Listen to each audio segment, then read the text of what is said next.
Hello, happy 2021. Before we get into the video, thank you guys so much for all your support last year, especially in the latter half. That was incredible. So, let's jump into the video. I'm going to have to explain some stuff, but we'll do that in a sec. 10 alts I want to see in Fire Emblem Heroes. So, I'm going to explain some rules. I'll put all of them in the description, because some of them were a bit confusing. But the hero does not have to be in Fire Emblem Heroes for me to include them on this list. I believe technically every hero is in Heroes already in some shape or form. But basically, for example, Emma from Cypher, if she were added into Heroes, I feel like she'd be using her outfit she was using in Shadows of Valentia. If I wanted to see her use another outfit from another depiction of her, I could allow that. These are not including seasonal alts. I might make a video on that one time. It's hard to say, because those are so unpredictable. But that's basically the main rule. A handful of these are spoilers, so I will tell you when it is going to be a spoiler, so don't worry, and you can skip ahead to the next entry using the timestamps in the description. Number 10. This one's not a spoiler, so you're good. Noir. Genuinely, I'm amazed she isn't in Heroes already. She's another unit that's stuck in alt hell. I feel like if she were added in the game, she'd probably play similar to Shinnon, and almost certainly have Deadeye in her base kit, as it's become one of the most popular skills for archer units. So they would want to capitalize on that. I would love to see her have kind of an odd or even effect with kind of how she is as a character. I'm not going to go too deep into these, just general ideas. With her kind of, I think the term is bipolar. But I think that'd be kind of neat to have her have some sort, like, she kind of plays differently depending on the turn. Might be hard to implement, but that would be really neat. Number 9. I don't know why I said it like that. It sounded really professional, though. Tokyo Mirage Sessions Aversa.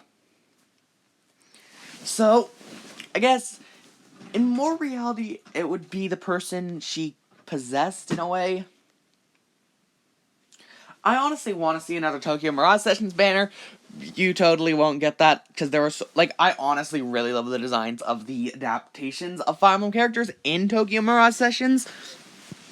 So I would love to see Tokyo Mirage Sessions Aversa. She'd probably just be a stronger Aversa, but I would love to see her be the freebie or something. I would definitely build her. I like Tokyo Mirage Sessions Aversa so much more than Aversa. Yeah, the character on the left is Aversa. I would love to see more Tokyo Mirage Session characters get in. It totally won't be a recurring theme that you definitely won't pick up on. Number 8. Yeah, I think I'm just gonna pronounce these professionally the rest of this video. That's oddly satisfying. Dorathea. Genuinely, I'm surprised Dorathea, she will definitely be on the next, Three Houses banner. God, I was blanking on its name for a sec. I could see her being somewhat similar to Celica. Just a more updated Celica, since Celica's a Gen 1 unit, who is still incredible to this day. That's really weird to say, that this Gen 1 5-star, it's still worth plus 10ing. Considering I would not say that about most Gen 1 5-stars. But Dorathea, I think, would play similar to Celica, kind of tome sweeper. She'd probably be either a red tome or a blue tome. I would love to see her incorporate the, performer part of her like she did in her summer alt with her being a singer-dancer. I would love to see a, sweet, pretty much, honestly, now that I think about it, it'd be more of a infantry Triandra situation, as Triandra's a dancer who can sweep. I think it would be more of a Triandra situation, but that kind of is how I think she would play. I would like to see her get in properly. Number 7 is one of the many on this list that contains spoilers. In this case, it's spoilers for Fire Emblem 3 Houses, specifically before the time skip. So if you've played up to that, you're good. Monica. I'm not too sure how she would play, as I think she would probably end up playing like Chrom, but Chrom is such a unique unit, I'm not sure you could emulate that too well without just power creeping Chrom. I guess for those who do not know, Monica is a probably dead student of Garrick Mach, who Chrom impersonated to then murder our father. Or then we immediately killed Chrom. Seriously, how was she actually in her normal form for one chapter? Chrom is honestly such a cool looking character, and like, I really like her from Three Houses, though I was gonna build her in Heroes. But yeah. Maybe since Chrom is a Vantage Sweeper, you could make her a Desperation Sweeper, but that just doesn't seem right. I'm not sure. I'm sure someone would figure out how to. I'm just not too sure myself. But I think having Monica would be a pretty neat thing. And I am counting her as an alt because I do consider her, at least as she is in Three Houses, Chrom, because it's Chrom disguising herself as a student. Number 6. Also, welcome back everyone. I had to skip number 7 because of spoiler reasons. Tokyo Mirage Sessions Chrom. This is the first one that they're technically in the game in this form. I say first, as I believe there are 2 characters on this entire list who match. They are physically in the game in this form in some shape or form. But Tokyo Mirage Sessions Chrom really only appears for Itsuki's artwork. I would love to see some of the more prominent and interesting Mirages actually become their own units. Like, Drog would be one I would not think worth, which is Memory's Mirage. Like, he's not that exciting looking. He's kind of just generic armor. But Chrom looks really cool. Acedia looks cool. I would love to see a banner, again, Tokyo Mirage Sessions banner, of the Mirages. Like, that's where you could fit Aversa in. So, like, that'd be so cool. Really, I could say this for a lot of them. Also, honorable mention to Chrom. I'll put it on screen about now, I hope. That one Undead Cypher artwork. That would have been really cool to see in the game, too. So, yeah. Fire Emblem Echo spoilers are coming up for number 5. It's like the very end, so yeah. Witch Renea. Again, the second one on this list that's technically in Fire Emblem Heroes to begin with, as part of Fawn Berkut. So Witch Renea or Fawn Renea is a unit. Like, her fire design is really neat. Basically, after Berkut decided, you know what, no one cares about me, I'm stupid, I need to murder him. Was just like, okay, chuck your girlfriend in the fire. Alright. Boom, we ended up with this. Because of Berkut's mad lust for power.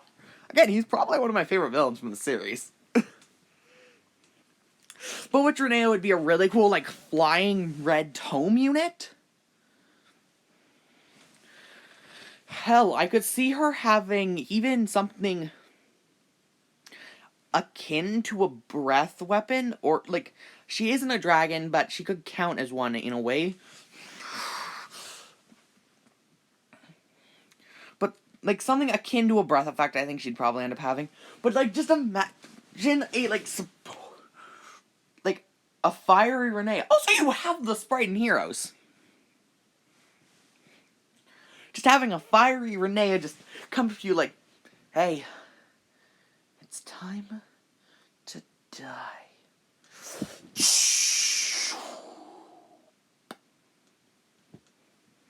And just, like, blow you over with fire.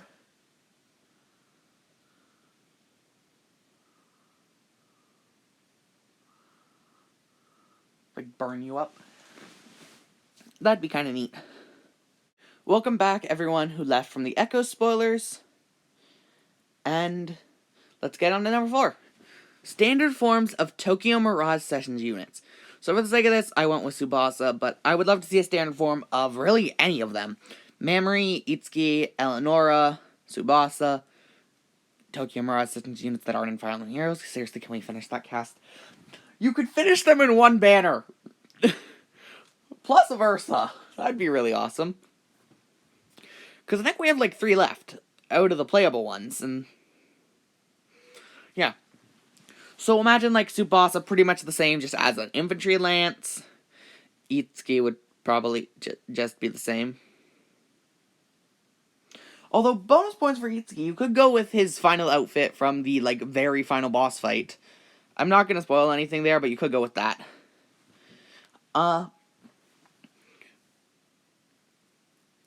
Like, other ones like that, I kind of feel would be really neat. Number 3. Also, we're in the top 3 now, so congrats on getting a bronze medal. Tokyo Mirage Sessions Tiki. As I said, this list is kind of filled with Tokyo Mirage Sessions. In my defense, I didn't have... in my defense, 7th place over here is only on the list because I couldn't think of a 10th one. So I'm thinking, why is she higher up than Dorathea? Or it's because I still like her more than some of the characters that are lower on the list. It's just, she's more of a...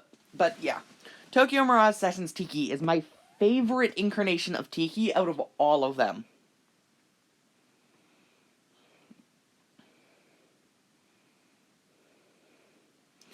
I could see it being like a flying fallen Tiki. I would just really like to see Tokyo Mirage Tiki.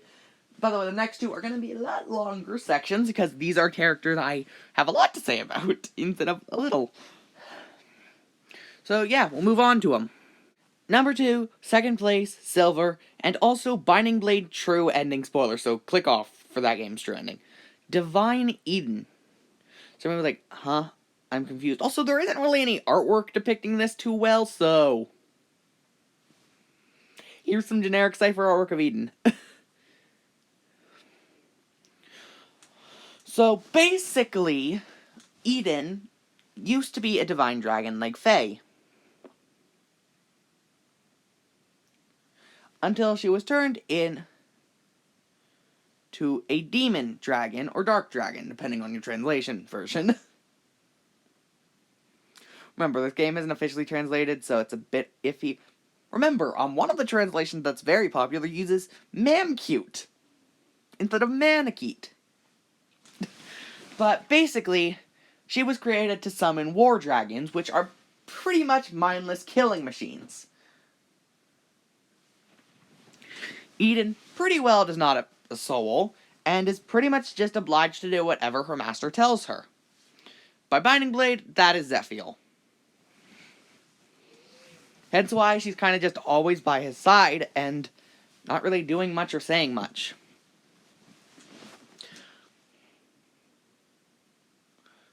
By the end of the... And also probably hence her different colored eyes. The red eye being the more demon part, and the green eye maybe being the divine part. I'm not sure.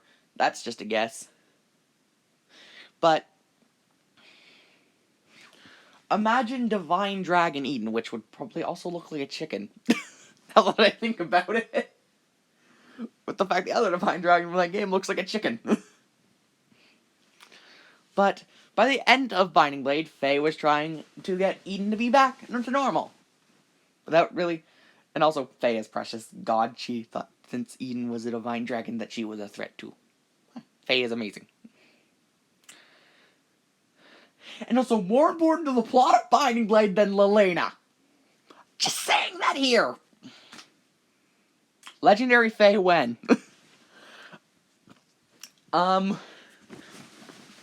But Eden, I would love to see either after Faye managed to get Eden back to how she was beforehand, before the events of the Scourge, I believe it was called, or Scorching, or something like that, or like just like Eden when she was before she got turned into the demon dragon, or Eden after Faye somehow managed to turn her back to normal.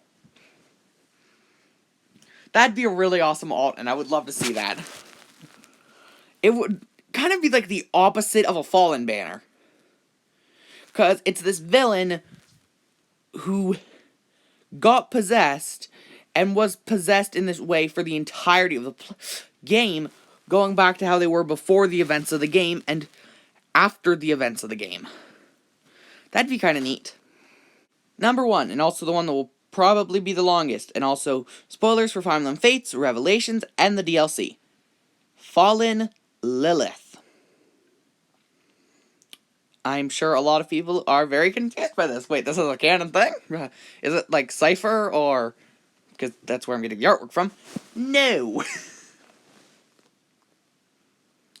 So, this one's gonna take a little while to explain, and fits very well with Fates.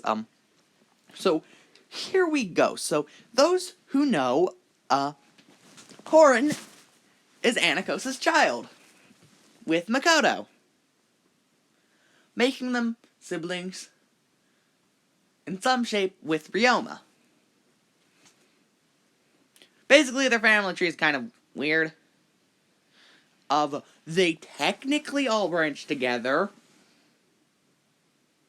No, they don't. I'm pretty sure Ryoma...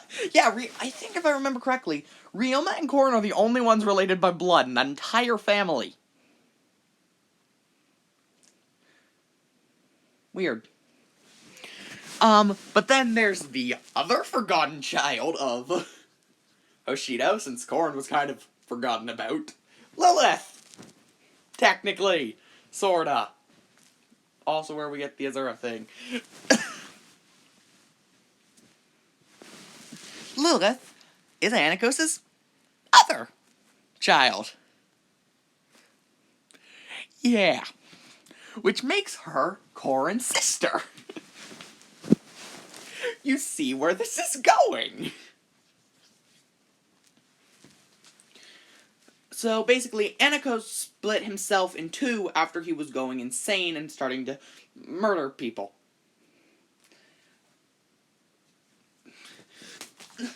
Creating the Anakos that is Chron's father.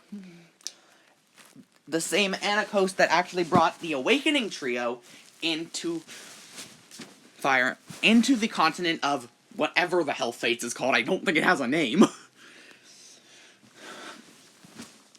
And also to try to stop Anakos and Lilith. Meanwhile, the other Anakos, the one we fight as a floating head, gave birth to Lilith. Somehow without a partner. I don't know, it's a dragon. Sure, it's just like, it's pretty much a god, so I'm sure Anakos was just like, you know what? Bleh. There we go. Full-grown child. They'll do everything I say.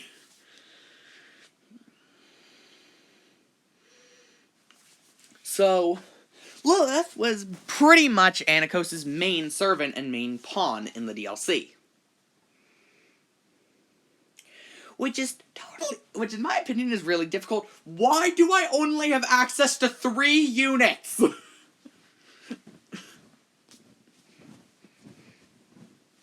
But, basically, I would love to see this version of Lilith. I think she got snapped out of it. Noir was playing dumb for the entirety of Birthright Conquest and Revelations. She probably got snapped out of it, so I would love to see Fallen Lilith. She'd probably just be a better OG Lilith, which is sad.